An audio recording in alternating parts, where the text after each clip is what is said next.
Como en casi todo el país, en Celaya las conmemoraciones del centenario de la Independencia Nacional en 1910 mostraban la fachada autocomplaciente del largo régimen porfirista y ocultaban las contradicciones que terminarían por manifestarse de manera violenta en los meses siguientes.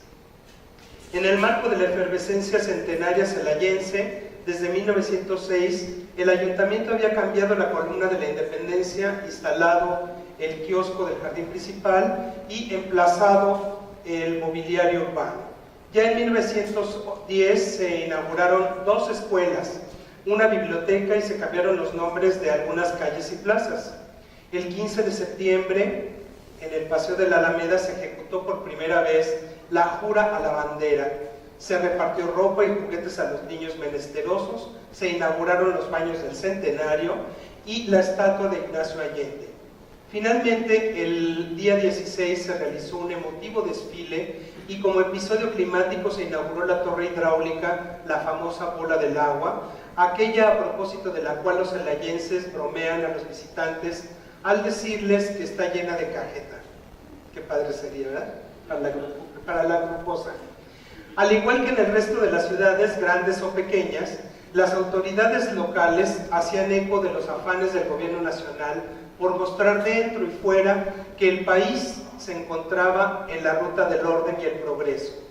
Días más tarde, con orgullo, el jefe político de Celaya hacía saber a sus superiores que los festejos se habían llevado a cabo conforme a lo programado y sin alteración alguna del orden público. Y ciertamente, Celaya podía presumir de llegar al centenario de la Independencia como una ciudad progresista y en calma. Cosechaba para entonces los frutos de un dilatado proceso de maduración económica que podría anclarse, si se quiere, desde la primera mitad del siglo XIX, pero que se había consolidado en las últimas décadas a partir de la llegada de Porfirio Díaz al poder. Es ya un lugar común, pero cierto, afirmar que la posición geográfica del estado de Guanajuato y de Celaya en particular le ha proporcionado a la región un lugar de centralidad estratégica y política.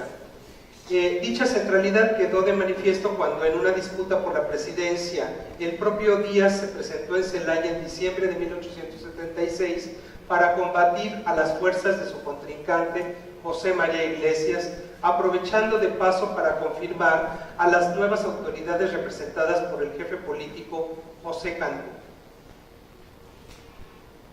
El gobierno de Díaz profundizó algunas de las líneas de modernización trazadas desde el triunfo de la República y planteó otras nuevas.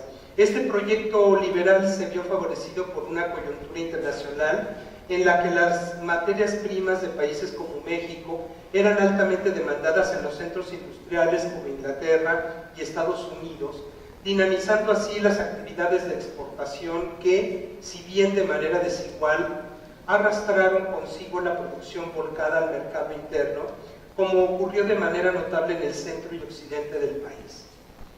No resulta por ello ajeno el que tan pronto como diciembre de 1877 se publicara el decreto por el cual se autorizaba la construcción del ferrocarril Guanajuato-León-Celaya, proyecto que, al materializarse, terminaría por conectar entre sí las ciudades de aquel granero. Apenas unos meses más tarde se emitió el decreto, comenzaron los trabajos, de modo que el 8 de abril de 1878 el gobernador Francisco Z. Mena asistía al arranque de las obras de la estación y el terraplén. Además de aquella ruta se desarrollaron los trabajos para construir una de mayor alcance, de modo que el 16 de septiembre de 1880 se inauguró formalmente el cruce del ferrocarril en Celaya, comunicando la ciudad con Irapuato, hecho de la mayor relevancia para los hacendados y propietarios de entonces, particularmente para los inversionistas españoles, franceses e ingleses, que reconocieron en aquella infraestructura un incentivo mayúsculo para ampliar sus actividades agrícolas, comerciales e industriales en la región. La construcción del ferrocarril central potencializó la infraestructura ferroviaria local, pues terminó por conectarla con el resto del país, colocando a Celaya precisamente como la puerta de oro del Bajío. El 31 de marzo de 1882 se cerró el ciclo al llegar la primera locomotora del ferrocarril central. Al siguiente día llegó el primer tren de pasajeros. Finalmente, el 8 de octubre se inauguró formalmente el ferrocarril central, conectando, entre otras ciudades, Toluca, Acámbaro y Celaya, lo que permitió enlazar al centro de la República con el Bajío, el granero de México, como bien se había definido desde el siglo XVIII. El encontrarse Celaya en un cruce de caminos tan destacado sería irrelevante si no contara con recursos para aprovechar esta situación. Pero Celaya los tenía. Desde tiempos coloniales, la región formaba parte de un importantísimo eje agrícola que atravesaba Guanajuato por el sur desde su frontera con Querétaro y corría hacia el occidente para adentrarse en el territorio de Jalisco. Esa vinculación con el mercado no solo local, sino regional, favoreció un crecimiento sostenido durante todo el siglo y protegió el área de los ciclos negativos en otras partes del estado, como los vividos en la región minera alrededor de la capital. En contraste, dicha expansión se vio altamente impulsada cuando otras ciudades como León o Querétaro experimentaron una expansión en su producción manufacturera que demandaba más recursos agrícolas, ya para alimentar a sus talleres o fábricas o bien para abastecer la demanda de una población creciente. Al arrancar el siglo XX, Celaya, con sus 23,000 habitantes, era la tercera ciudad más grande después de León y la capital, en medio de la constelación de ciudades guanajuatenses que hacían de la entidad la más urbanizada del país y una con los mayores índices de concentración poblacional. La ciudad se había convertido en el centro más destacado del comercio, los servicios y la producción manufacturera y de una incipiente industria en la esquina sureste de la entidad, aprovechando precisamente el encontrarse en el cruce de los ferrocarriles central mexicano y nacional. Esto es, en las rutas desde la capital del país hacia el norte y el occidente. Para entonces se habían establecido en la ciudad agencias de ventas de las compañías petroleras Pierce Oil Corporation, El Águila, Huasteca Petroleum Company y Corona Roja. Igualmente, había una distribuidora de la compañía cervecera de Toluca y México. La Favorita, la Internacional y la Bética eran los nombres de 3 importantes destilerías que, junto a la gran fábrica de jabón La Constancia, el molino de harina El Carmen, la fábrica de cigarros El Pico de Orizaba, eran parte del entramado industrial local. La fábrica de helados y tejidos de algodón Zempoala, fundada por Lucas Alamán, subsistió por muchos años. A esta se sumó una más, la llamada La Primavera. Celaya contaba también con servicio de tranvías urbanos y plataformas de carga, que además del servicio público, se utilizaba en la movilización de productos a las estaciones del ferrocarril. Existía una sucursal del Banco Nacional de México, los visitantes se podían alojar en el Hotel Gómez, el Hospital Porfirio Díaz brindaba servicios sanitarios a la población y estaban por concluirse las obras del Mercado Joaquín Obregón González. De particular importancia eran las grandes casas de comisiones que acaparaban y distribuían las cosechas de cereales. La ciudad era el punto de confluencia de un área agrícola que la circundaba y de la cual dependía. Esta área, como se ha dicho, era parte del eje productor de cereales, particularmente maíz y trigo. En el estado podían identificarse 2 núcleos cerealeros altamente productivos. Por una parte, el de León, que incluía los distritos de León, Romita, San Francisco del Rincón y Purísima del Rincón. Y por otra, el de Valle de Santiago, formado por los distritos de Celaya, Cortázar, Salvatierra y Valle de Santiago. Diversos estudios han concluido que la producción agrícola, no solo en Celaya, sino en general en una amplia región que abarca secciones de Guanajuato, Jalisco y Michoacán, se basaba en un sistema de ranchos y haciendas de mediano tamaño, antes que en extensas propiedades como ocurría en contraste en el norte y algunas zonas del sur del país. Esta circunstancia tuvo como consecuencia un esquema de producción basado en la pequeña y mediana propiedad y en la competencia entre las unidades productivas. también acarreó consigo una estructura social sensiblemente distinta a la consignada en la literatura más conocida acerca de la hacienda porfiriana. A ver cuándo reimprime mi estimado Rafael Soldara su libro sobre haciendas de Celaya, porque lo pedimos a gritos. En 1910 se contabilizaron en el estado 534 haciendas y 3.999 ranchos. Gracias a la investigación del cronista celayense José Antonio Martínez Álvarez, quien ha consultado con dedicación el archivo del ayuntamiento, contamos con una relación, aunque no exhaustiva, de las propiedades rurales en la jurisdicción de Celaya, a principios de enero de 1912, en la que se registran las siguientes con los nombres de sus respectivos dueños o encargados. Ahí me corriges, Rafael.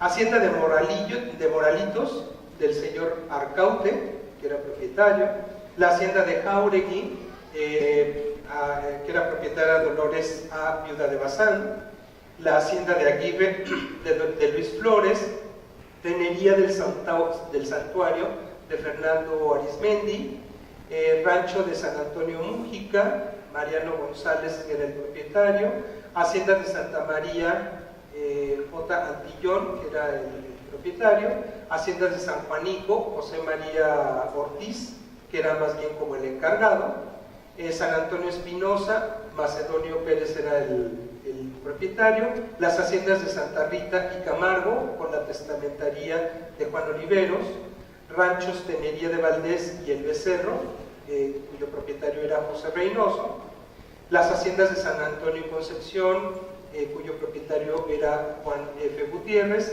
hacienda de San Juan de la Vega, cuyo propietario era Manuel González; San Elías y anexas, cuyo propietario era Domingo Sarandona. La coexistencia de grandes y medianos propietarios e incluso rancheros independientes, patrón que aumentó sostenidamente a lo largo del periodo, hizo que la mano de obra gozara de relativa libertad y mejores condiciones que sus pares en otras partes del país. Adicionalmente, el dinamismo económico de la ciudad proveía de alternativas a los trabajadores del campo. De hecho, el desempleo era nulo. Más aún, visto el tema desde una perspectiva más amplia, el número de trabajadores se incrementó en el estado de 45.271 obreros en 1895 a 49.571 en 1910.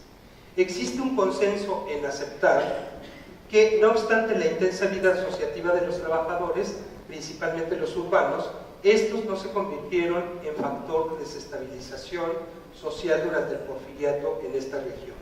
Tanto los cronistas locales como los estudiosos del periodo a nivel estatal coinciden en afirmar que hacia 1910 los diversos sectores sociales se mostraban más inclinados a mantener el estado de cosas construido a lo largo del régimen porfiriano, bajo las riendas en la entidad del gobernador Joaquín Obregón González.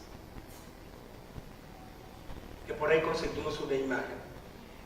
Sin embargo, una historiadora, amiga mía y colega de mucho tiempo, Mónica Blanco, ha hecho notar cómo en medio de la coyuntura electoral de aquel año fueron organizándose algunos grupos opositores que hicieron eco de la campaña antirreeleccionista encabezada por el hasta entonces desconocido hacendado coahuilense Francisco Ignacio Madero. Para aquel momento, 3 eran las facciones identificadas en el estado. La primera, encabezada por Alfredo Robles Domínguez, estrechamente ligado a los intereses de algunos rancheros de Silao; la segunda, con Toribio Esquivel Obregón a la cabeza, en torno de quien se congregaban algunos empresarios agrícolas de la región de León; y la tercera, cuyos líderes eran Francisco Díaz y Alejandro Martínez Ugarte, en representación de los sectarios medios de la capital. Finalmente, el apoyo dado por Robles Domínguez a Madero durante el proceso de elección del candidato antirreeleccionista a la presidencia hizo que éste se convirtiera en el orquestador de la rebelión que habría de estallar el 20 de noviembre de aquel año, que no pasó nada realmente ese día, pero como fueron descubiertos sus planes y hecho prisionero, la insurgencia maderista quedó prácticamente disuelta en el estado de Guanajuato. Celaya veía con expectación y recelo la efervescencia política que se experimentaba en otras partes de la entidad y del país, sin que sus habitantes se involucraran de manera abierta y decidida en este proceso. La aprehensión del líder opositor y la verificación de las elecciones llegaron como ecos lejanos. Los celayenses vivieron en Carco con júbilo y como un festejo propio las celebraciones del centenario en septiembre. Recordaron que 100 años atrás en Celaya, Miguel Hidalgo, en presencia del ayuntamiento, de todos los jefes de armas y de la tropa, fue nombrado en esta ciudad capital general y que Ignacio Allende lo fue como teniente general. La anunciada rebelión estalló y en los meses siguientes terminó por poner en aprietos al régimen. Como parte del conjunto de reformas ofrecido por el gobierno nacional, algunos gobernadores fueron sustituidos entre marzo y abril de 1911. Así ocurrió en Guanajuato, donde un importante hacendado leonés, Enrique O. Aranda, sustituyó a Obregón González, que dejaba la gobernatura tras 18 años de encabezar. Ante la incertidumbre de los rápidos cambios que se sucedían allá afuera y ante la eventualidad de que la violencia que parecía extenderse llegara a sus hogares, los celayenses decidieron protegerse. La élite, conformada principalmente por los hacendados de la región, decidió organizarse y convocó a una reunión de emergencia a los dueños o encargados de las siguientes haciendas: Tenería de Valdés y El Becerro, Sanabria, Galvanes, San Antonio Gallardo, San Nicolás Esquinos, San Antonio Mújica, Primera Hacienda del Saus, Segunda Hacienda del Saus, Trojes, La Concepción, Cerro Blanco, San Elías, San Antonio Espinosa, Primera Hacienda de Crespo, Segunda Hacienda de Crespo, La Canoa, Dombú, Michelenas, Presa Blanca, El Palmar, Camargo, Santa Rita, Méndez, Milpa Vieja, Aguirre, Estrada, Helguera, Tenería del Santuario, Juan Martín, Ofre, Jauregui, Mendoza, Moratos, Molina, Ojo Seco, Roque, Blancarte, Justis y otras más. La Junta se celebró el 27 de marzo en la sala de acuerdos del ayuntamiento y en ella los asistentes acordaron contribuir con dinerito y con armas para hacer frente a la emergencia. Se determinó que cada hacienda colaboraría pagando guardias y proveyendo pastura y haberes. Se solicitaría el envío de rurales a la región y, quizá lo más importante, se decidió no resistirse a los sublevados llegado el caso. Se nombró una comisión para que el arribo de los revolucionarios, sus miembros procuraran obtener garantías para los habitantes. La comisión estaría integrada por 6 personas, encabezadas por el presidente del ayuntamiento. Fueron elegidos para el encargo el doctor Francisco Paredes, el licenciado Vicente Martínez Borja, Amado Obregón, Manuel Molina, José Reynoso y Santiago F. Villanueva, que serán nombres que seguramente todos ustedes han ubicado algún día. El triunfo de los maderistas en Ciudad Juárez y la posibilidad de la renuncia de Díaz fueron aprovechados por muchos indecisos para lanzarse a las armas en la última hora. Así ocurrió en Guanajuato, donde la revolución maderista nació tardíamente, no de planes insurreccionales anticipados, sino del oportunismo. Nació también dividida, pues 3 fueron los cabecillas que encabezaron o dijeron enarbolar la causa revolucionaria. Uno de ellos era Juan Bautista Castelazo, aspirante a la gubernatura en el proceso que había ganado Aranda semanas atrás, y quien formó un grupo armado a finales de abril. Otro más fue Cándido Navarro, también aspirante a la gubernatura y reconocido por una larga trayectoria opositora. Un tercer cabecilla era Francisco Franco, empresario agrícola de la región del Valle de Santiago, quien se lanzó a la insurrección en la tercera semana de mayo, cuando la renuncia de Díaz estaba ya pactada. De los 3, fue Franco quien tuvo presencia militar en el sureste del estado. Inició su movilización en su natal Jaral, dirigiéndose hacia Valle, la que evadió al encontrarla fuertemente guarnecida. Siguió en los días siguientes hacia Cortázar, población que tomó sin resistencia. Sin haber intercambiado un solo tiro, los revolucionarios de Franco que sumaban entre 60 y 70 efectivos, llegaron a las afueras de Celaya el 31 de mayo. Allí los esperaban 80 hombres, perteneciendo 60 al cuerpo de caballería y 20 al de infantería. 20 de caballería y 30 de infantería repartidos en el cerro de Culiacán, Cañada de Caracheo, Puerta del Monte y Arroyo de los Sauces. Aunque el triunfo de los maderistas estaba ya formalizado a nivel nacional, la entrada de Franco a Celaya fue conflictiva, pues el recién nombrado jefe político, Cirilo Valenzuela, apoyado por el gobernador Aranda, y numerosos pobladores se resistieron a entregar la ciudad. Franco tuvo que entrar en contacto con el cuartel central maderista en la Ciudad de México, donde su dirigente, Alfredo Robles Domínguez, deseoso de incorporar tantos contingentes como le fuera posible a su causa, gestionó su entrada. En aquellos primeros días de junio sucedieron varios eventos que condicionaron la definición de los elementos revolucionarios aquí en Celaya. Por una parte, se había formado a nivel nacional dentro del maderismo un grupo opositor al mismo Madero, encabezado por Emilio Vázquez Gómez, secretario de Gobernación en funciones, llegado a ese puesto como parte del proceso de transición entre los funcionarios porfiristas y los rebeldes triunfantes.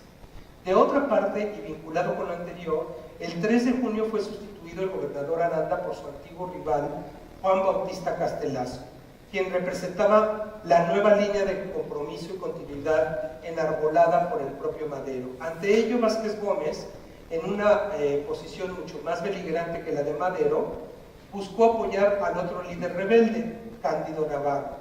En este contexto, Franco significaba para el cuartel central maderista la posibilidad de tener un jefe aliado que pudiera subordinar a los grupos disidentes como el de Navarro y otros que comenzaban a actuar de manera independiente. En medio de estas circunstancias, el jefe político de Celaya transcribió a Franco un telegrama fechado el mismo 3 de junio, donde el secretario de Gobernación ordenaba a las fuerzas rebeldes acantonadas en esta población, y cito una frase, no pedir armas ni dinero a particulares, es decir, no afectar a los hacendados, a los rancheros de estos lares. En cumplimiento de esta orden terminante, Valenzuela le pedía a Franco suspendiera las requisiciones que arbitrariamente estaba realizando para el sostenimiento de sus tropas.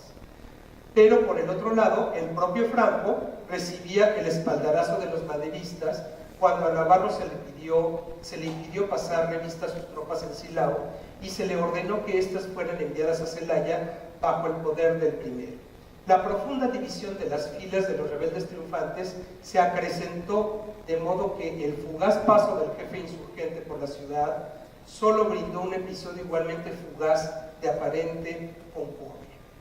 Francisco y Madero visitó Celaya el 6 de junio, que por ahí conseguimos una foto a su llegada, que costó mucho trabajo conseguir. Visitó Celaya el 6 de junio de 1911 como una escala en su marcha triunfal desde la frontera hacia la capital del país. En aquella jornada, el jefe político Ciro Valenzuela organizó y encabezó una comitiva para dar la bienvenida al líder de la revolución, en la que se incluía tanto a la élite local, entre quienes se contaba a los señores Fink, Besauri, Chaurán, Albo, Herbert, Obregón, Arismendi, Rueda, Farfán, Almeida, Prado, Madrigal y Dupont, es decir, los puros pesudos celayenses.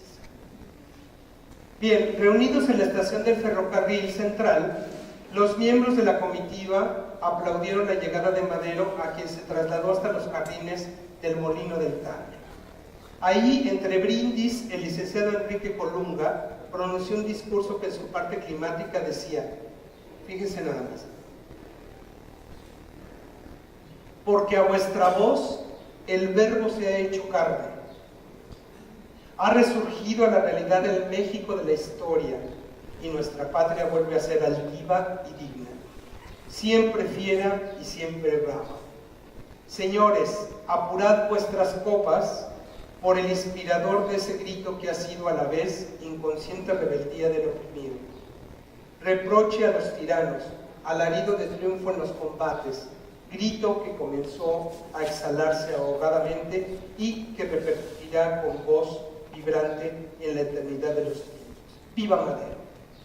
Y esto pues viene mucho a cuento porque ya Porfirio Díaz había dicho, a ver, este cuate ya soltó al tigre, a ver ahora cómo lo agarra, ¿verdad? Entonces es el momento, digamos, climático del maderismo, a ver cómo lo iba a hacer para llevar a cabo la revolución. Apenas se desvanecía el polvo dejado por el tren que llevaba Madero hacia su siguiente parada, cuando la división volvió a manifestarse. Un grupo dentro de las tropas de Franco, encabezada por Cándido Procel, se separó y se desmovilizó, aunque pronto se alió con los grupos simpatizantes con la oposición vasquista en el Estado, incorporándose a las fuerzas dependientes directamente de la Secretaría de Gobernación. En agosto, Vázquez Gómez renunció y el gobierno federal decidió utilizar al ejército de ser necesario para licenciar a las tropas revolucionarias que seguían activas. Para ello se concentraron en Celaya una cantidad importante de elementos pertenecientes a los rurales y al primer regimiento del Estado, que por ahí hay algunas fotos. En la ciudad se encontraban también las fuerzas de Porcel, a las que se solicitó licenciarse. Porcel se opuso e intentó organizar una insurrección, involucrando a varios vecinos de la población. La intentona fracasó y ante la presencia de más elementos del ejército tuvo que aceptar su cese. Además de la presencia de grupos armados en la ciudad, el cambio de autoridades locales originado por la nueva situación fue un elemento que alteró la secular tranquilidad de los celayenses. Gran estupor debió haber causado, por ejemplo, el que el 27 de junio el ayuntamiento en pleno renunciara, aduciendo que el plan de San Luis declaraba la nulidad de las elecciones de todos los funcionarios públicos. Aquel evento era solo el inicio de una creciente movilización social y política durante los meses siguientes. La disputa por la gubernatura y las elecciones presidenciales favorecieron la reorganización de fuerzas dentro y fuera del maderismo en todo el país, en el Estado y, más aún, en la propia Celaya. Eusebio González, empresario textil, hacendado y comerciante de la región Celaya-Salamanca, por ejemplo, comenzó a tejer alianzas para sostener la candidatura de Julio García, postulado por Alfredo Robles Domínguez, para llegar al gobierno del Estado. La candidatura no prosperó, pero dio lugar a nuevos reacomodos. Celaya alojó entonces la convención constitutiva del Partido Unionista Libertad y Trabajo, que proclamó a Enrique Colunga como su abanderado. En tal escenario, Francisco I. Madero visitó nuevamente la ciudad el 29 de septiembre como parte de su gira como candidato del Partido Constitucional Progresista a la presidencia. Para entonces, había hecho crisis la división entre los maderistas y los seguidores de Vázquez Gómez, pues este había sido desplazado como candidato a la vicepresidencia por José María Pino Suárez. El mitin fue accidentado y puso de manifiesto el descontento de los asistentes, quienes cuestionaron la candidatura de este. Los vítores de apoyo que se esperaban se tornaron en la repetición de un mordaz estribillo: Pino no, Pino no.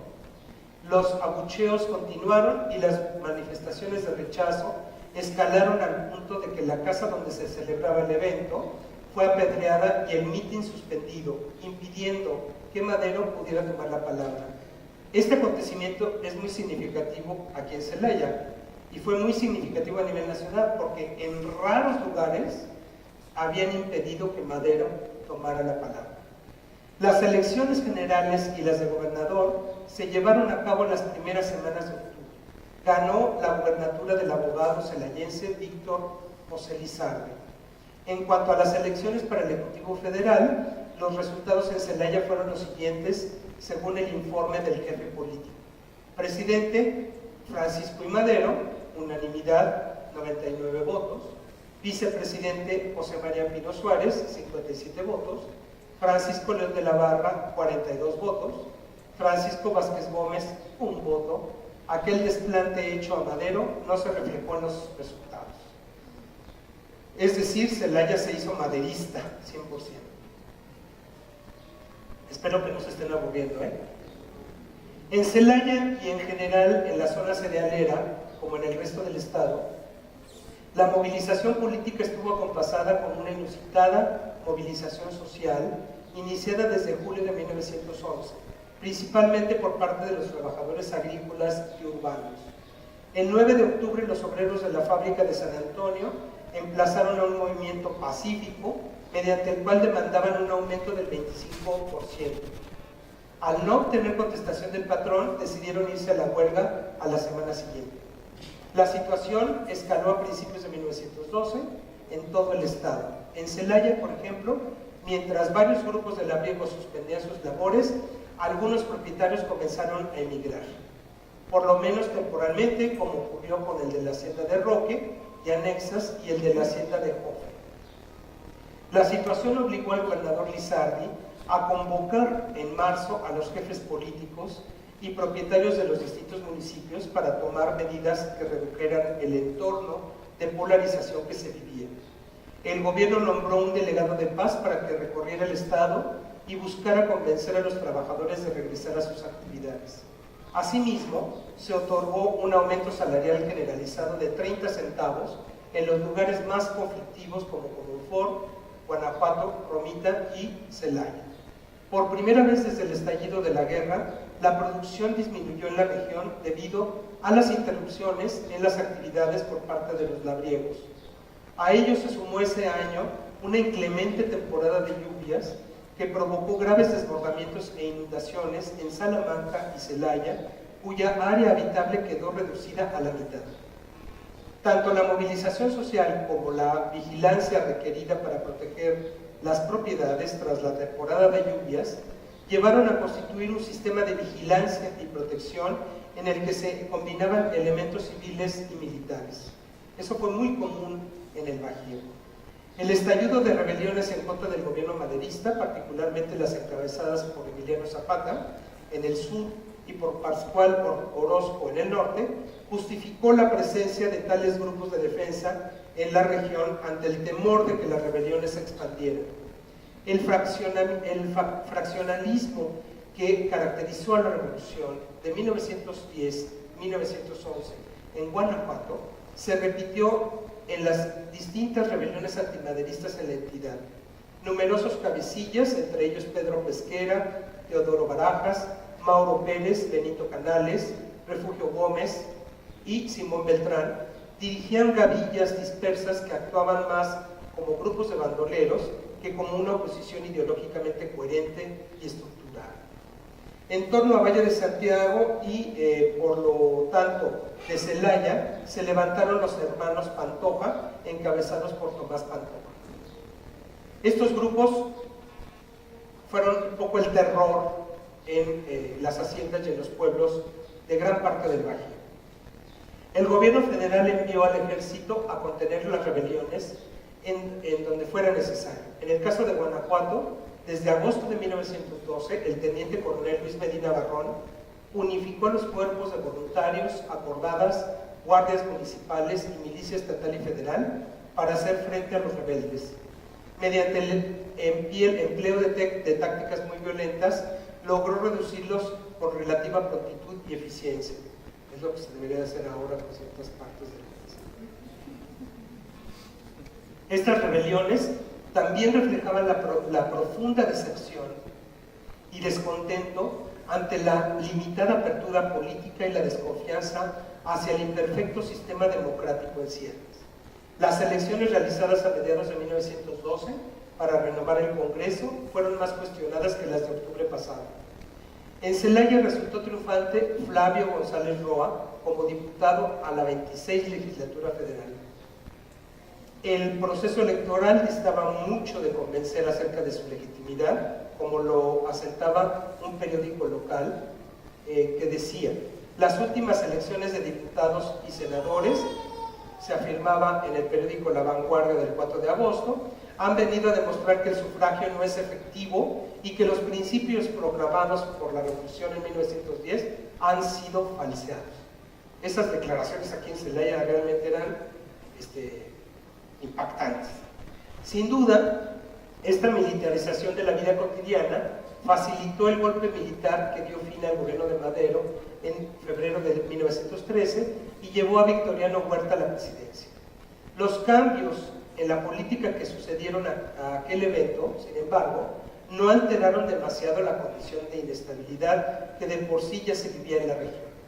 En mayo de 1913, Rómulo Cuellar fue nombrado por Huerta jefe de la División del Centro y estableció su cuartel general aquí en Celaya, desde donde organizaba el control militar sobre los estados de Guanajuato, Michoacán, Querétaro y San Luis Potosí.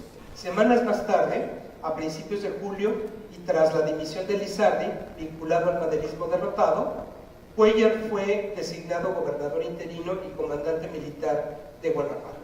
En la entidad aparecieron, como en todo el país, focos de rebelión antihuertista encabezados por personajes como Cándido Navarro, aquel antiguo maderista que para entonces se había unido al zapatismo, Pomposo Flores, Joaquín Amaro, Melitón Hurtado, Jesús Estrada, Cándido Reyes, Leocadio Flores, Gertrudis Sánchez y Rentería Lubiano, además de Benito Hernández y los hermanos Pantón. La presencia de grupos armados en los alrededores de Celaya fue constante y obligó a la población, principalmente a los hacendados, a aumentar sus gastos de defensa particular y a incrementar su apoyo a las fuerzas del gobernador Cuellar, que cambió su cuartel a Silao con el fin de aprovechar de mejor manera la infraestructura ferroviaria. En medio de todo ese ambiente de violencia, el 26 de octubre de 1913 se celebraron elecciones extraordinarias que tenían como objetivo legitimar la presencia de Huerta en el Ejecutivo. Los resultados en Celaya a nadie sorprendieron. Huerta arrasó como candidato a la presidencia y Aureliano Blanquet logró lo propio en su carrera a la vicepresidencia. Ambos personajes, pues asesinos del maderismo. Fueron electos como diputado propietario Benjamín Bravo y como senadores Emiliano Lojero y José de Jesús Peña. Las elecciones, desde luego, no surtieron ningún efecto práctico, pues poco después Huerta suprimió el Congreso y asumió facultades extraordinarias.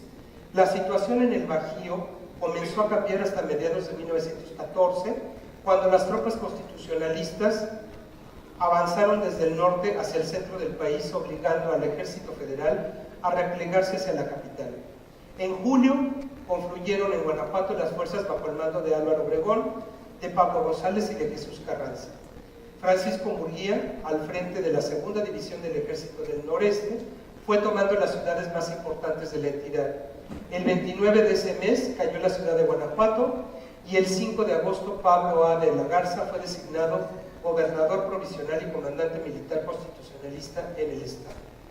El coronel constitucionalista José Elizondo asumió como jefe de armas de Celaya a principios de agosto. En consonancia con lo que ocurría en todo el estado, aumentaron considerablemente los requerimientos de apoyo en dinero y víveres para los nuevos hombres de la situación.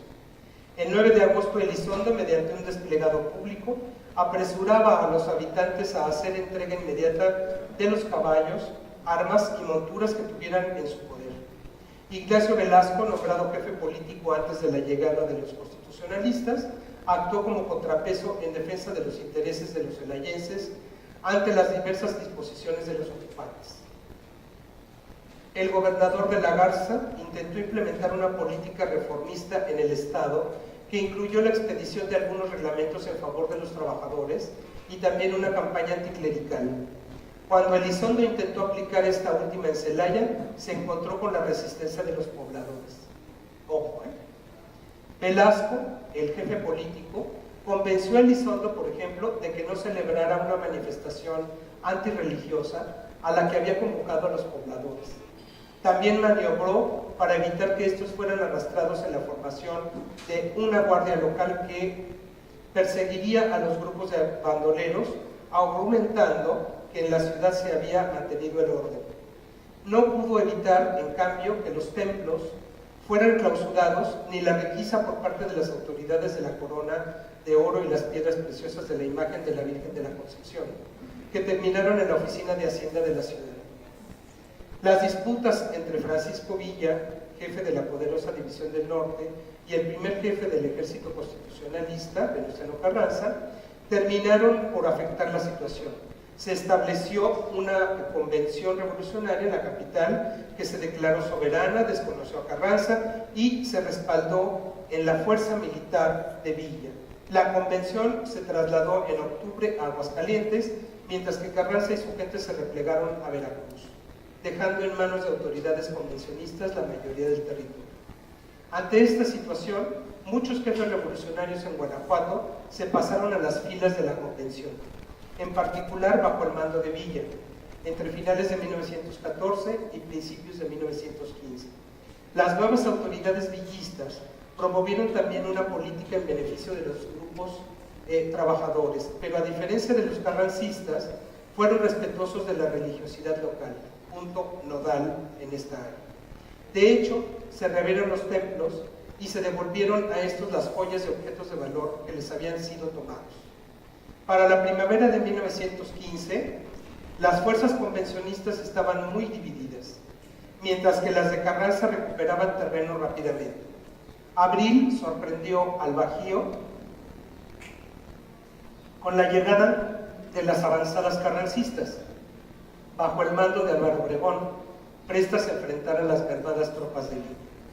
No es objetivo de este trabajo y de esta conferencia hacer una crónica detallada de aquel épico enfrentamiento, narrado magistralmente en repetidas ocasiones por diversos autores. Baste decir que Celaya y los celayenses fueron escenario y testigos, antes que protagonistas, de la serie de combates ocurridos en abril y junio que pusieron fin a la lucha de facciones y definieron el triunfo del bando carrancista. Y este párrafo, en mucho se lo debemos a Rafael Soldara, porque él me provocó la vez pasada con una pregunta diciendo que los festejos de la batalla de Celaya, como que qué objeto tendrían. Y yo le dije, es el pretexto más bien para recuperar la historia de la ciudad y de su región. Y bueno, por eso hice este trabajo, que es la primera vez que presento, por culpa de este señor. Por eso digo lo que estoy diciendo. Las consecuencias de los años de violencia intermitente, y en particular los saldos de las batallas de Celaya, hicieron estragos en la población. Eso es cierto. La actividad económica experimentó una severa disminución, desencadenando problemas de desabasto y un amplio corolario de penurias. Como botón de muestra, el jefe político se vio en la necesidad de emitir 5,000 pesos en monedas de cartón, como pasó en muchas regiones, pero aquí era pues impactante. 1915 fue también en Celaya el año del hambre. Anda circulando, hay un libro que es de 1915 que dice un poco lo contrario. No lo compren y no lo lean, es además aburrido. La tarea fundamental de las nuevas autoridades constitucionalistas fue la reconstrucción de la vida institucional y económica. Desde mayo de ese año había sido nombrado gobernador y comandante militar del Estado el coronel y doctor José Ciuró, mientras que como jefe de las armas en Celaya lo fue el general Abundio Gómez. La recuperación fue penosa, pero relativamente rápida en el Bajío, merced a su alta productividad. Ya para 1916, Ciuró informaba que la situación en las áreas agrícola o industrial había mejorado. No así en el sector minero, que retrasaría mucho su recuperación. La cosecha en el Bajío fue buena y las fábricas de León y Celaya reactivaron su producción cuando nuevamente encontraron materias primas a su alcance. Por otra parte, el gobierno de Ciuró expidió decretos y reglamentos en favor de los trabajadores. Se creó un departamento del trabajo que envió representantes para que mediaran en las huelgas que habían estallado en diversas poblaciones del Estado, incluidas Celaya. Y aquí, los expedientes del Archivo General de la Nación, del Departamento de Trabajo, está toda la historia de estas huelgas en esta área de Celaya. En esta ciudad se abrió una normal regional como parte del programa de modernización educativa y cultural del gobernador, que incluyó la creación de otras normales en Salamanca, Acámbaro, Irapuato y Silao, así como del Conservatorio de Bellas Artes en la capital. Este proceso de recuperación tuvo un episodio de simbolismo mayor con la visita de Venustiano Carranza y Álvaro Obregón a Celaya el 15 de enero de 1916, por ahí están las fotos. Ambos personajes arribaron a la ciudad con un séquito que incluía la familia del primer jefe, al gabinete y gobernadores de entidades federativas. La visita revistió las características de una ceremonia cívica, se construyeron hasta arcos triunfales, se pronunciaron emotivos discursos, se celebró un baile y hasta se inauguró una fábrica de alcohol. Fue el cenit, el lanzamiento de Álvaro Obregón como el gran caudillo revolucionario. Guanajuato en general y Celaya en particular, como se ha visto, más que revolucionarios, fueron revolucionados por una conmoción que vino inicialmente de afuera y que activó una serie de transformaciones locales más bien limitadas y siempre vinculadas con el estado de violencia. Serían las reformas de los años posteriores, las derivadas de la aplicación de la Constitución de 1917, específicamente las vinculadas con la reforma agraria y la cuestión religiosa, las que harían que los celayenses adoptaran una actitud proactiva más que reactiva en la década siguiente. El esplendor económico de Celaya en el siglo XX se cimentó entre 1917 y 1926, es decir, al final de la Revolución y al inicio de la Guerra Cristera. Sin duda, durante los años de lucha, la Puerta de Oro del Bajío resistió los cañonazos, pero estos dejaron su huella indeleble en su historia contemporánea. Muchas gracias.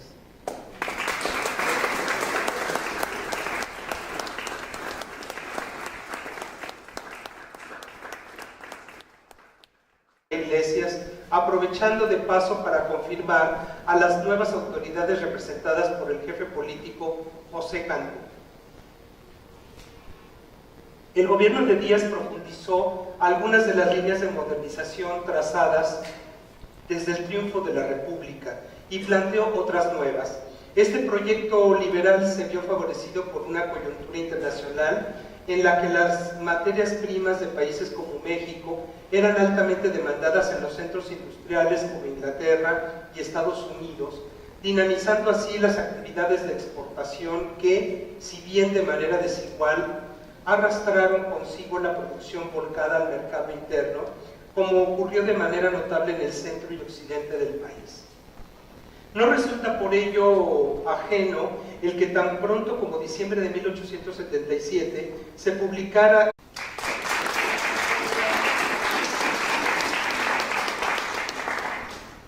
como en casi todo el país, en Celaya las conmemoraciones del centenario de la Independencia Nacional en 1910 mostraban la fachada autocomplaciente del largo régimen porfirista y ocultaban las contradicciones que terminarían por manifestarse de manera violenta en los meses siguientes. En el marco de la efervescencia centenaria celayense, desde 1906, el ayuntamiento había cambiado la columna de la Independencia, instalado el kiosco del jardín principal y emplazado el mobiliario urbano. Ya en 1910 se inauguraron 2 escuelas, una biblioteca y se cambiaron los nombres de algunas calles y plazas. El 15 de septiembre, en el Paseo de la Alameda, se ejecutó por primera vez la jura al decreto por el cual se autorizaba la construcción del ferrocarril Guanajuato-León-Celaya. Proyecto que, al materializarse, terminaría por conectar entre sí las ciudades de aquel granero. Apenas unos meses más tarde se emitió el decreto, comenzaron los trabajos, de modo que el 8 de abril de 1878, el gobernador Francisco Z. Mena asistía al arranque de las obras de la estación y el terraplén.